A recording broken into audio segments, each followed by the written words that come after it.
Hey everyone! Alright, here we are. Pillar 5 of Hellenismos is Sophia. Sophia, like the name? Exactly, friends. Let's go explore what Sophia meant to the ancient Greeks.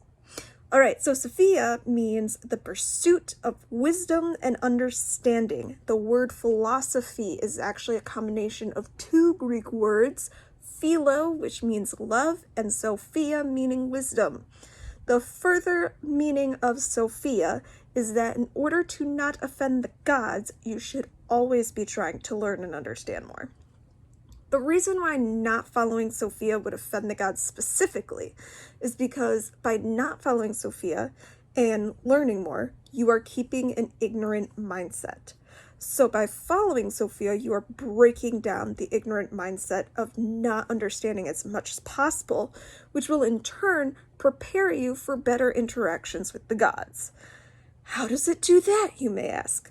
Well, remember how in all of the stories where gods come down and interact with humans, and they always have a disguise, and when one of Zeus's human mistresses demanded to see his true form, and he said that she wouldn't be able to comprehend it, and she was like, "No, I insist, show me your true form." You know that? And she basically combusted and, died.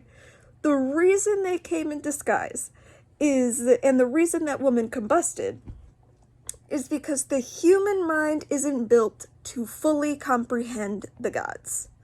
So, by pursuing the pillar of Sophia, you can expand your mind and lessen that gate of ignorance surrounding your human mind, which will allow you to have closer conversations and communes with gods.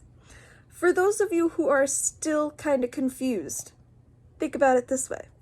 You know how in different shows where there are gods involved, and there's always a high priest or high priestess or something, and they can commune almost directly with the deity, and everyone goes to them and is like, "Oh, you must tell the so-and-so, the deity about this and this," and they're just like, "They already know, and they've told me, and this is what they have to say to you."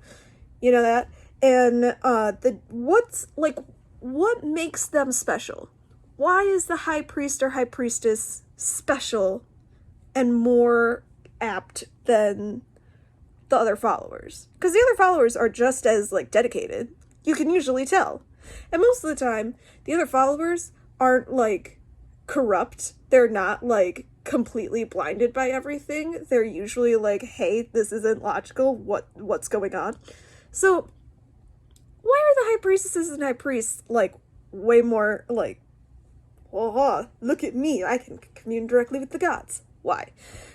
The reason why is because the high priests and high priestesses, and especially back in ancient Greece, they spent the majority of their life studying the texts, communicating with other spiritual leaders, communicating with philosophers, in some cases even talking to government officials, and they try to learn everything they can so that they can comprehend and interpret what the gods tell them so that they can further give that information to the other followers. Sophia is actually why I don't focus my readings on Celtic or Greek studies, alone. I study everything that I can get my hands on. I've read a bunch of books on Druidry and Hellenismos, yes, of course, but I also have read black arts, lunar magic, earth power, Norse myths, past life regression, serpent magic, Chemeticism, which is the Egyptian myths, book on spiritual and energy vampires, how to make your own incense and oils, crafts for different holidays, etc. So my reading is all over the place because I want to understand as fully and as much as I can. So, to recap, Sophia, philosophy, the adventure and pursuit of wisdom and understanding. Go learn everything you can. Make Athena proud. Yeah!